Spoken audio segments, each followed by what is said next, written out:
Olá, amigos! Você sabe qual é a diferença entre prova, expiação e missão? É sobre isso que a gente vai falar aqui hoje, apoiados na lição de Emmanuel no livro Consolador. Quando a gente fala em missão, vamos começar pelo mais fácil. Quando a gente fala em missão, a gente está falando em uma tarefa nobre que foi confiada a um espírito ali na erraticidade por espíritos mais evoluídos. Por exemplo, Kardec, ele tinha a missão de trazer o Consolador, de codificar a obra que deu origem à doutrina espírita.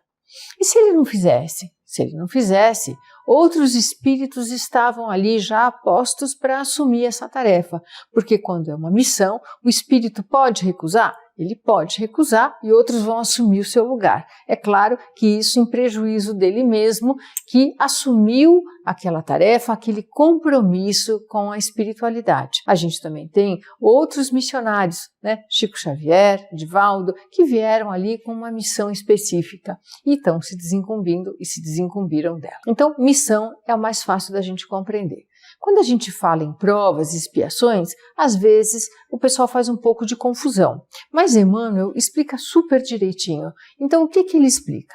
Quando a gente fala em prova, a gente está falando em teste, a gente está falando em situações que o espírito é colocado para que ele possa provar que adquiriu certos conhecimentos e interiorizou algumas lições morais. Então, quando a gente fala, puxa, isso é um teste na minha vida, é mesmo.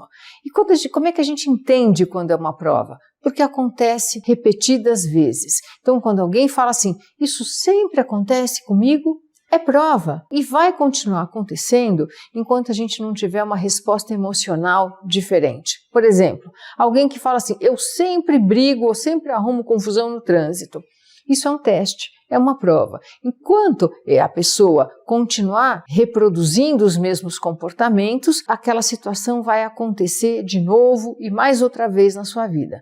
Na hora em que ela der uma resposta emocional nova, em que ela adquirir um novo repertório moral e emocional, aquela situação para de acontecer. Por quê? Porque os espíritos não ficam nos colocando em situações desagradáveis por divertimento. A gente é colocado em situações desafiadoras para que nós possamos superar as nossas próprias dificuldades. Na hora em que a gente supera aquela dificuldade, aquele parente difícil ou aquela situação difícil, no meu trabalho, quando a gente supera, isso para de acontecer.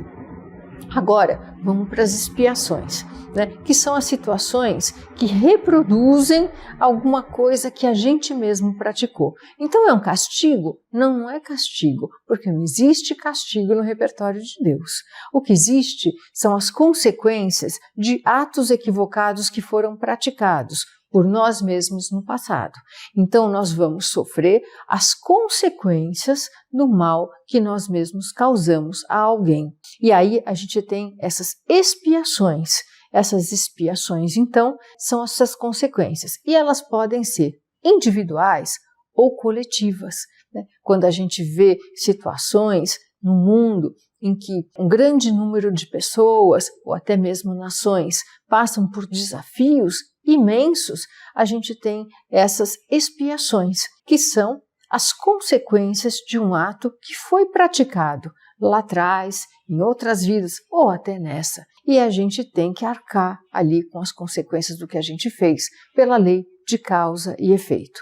Se nós tivermos sabedoria para ultrapassar essas situações, a gente passa por uma fase muito mais tranquila, que é a de reparação. A gente vai ali consertar aqueles equívocos, a gente vai promover, né, o bem, a gente vai tentar promover um conserto daquela situação ou daquelas situações em que a gente esteve envolvido.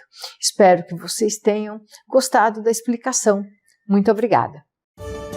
Inscreva-se no canal e fique por dentro da comunicação em prol de um planeta de regeneração.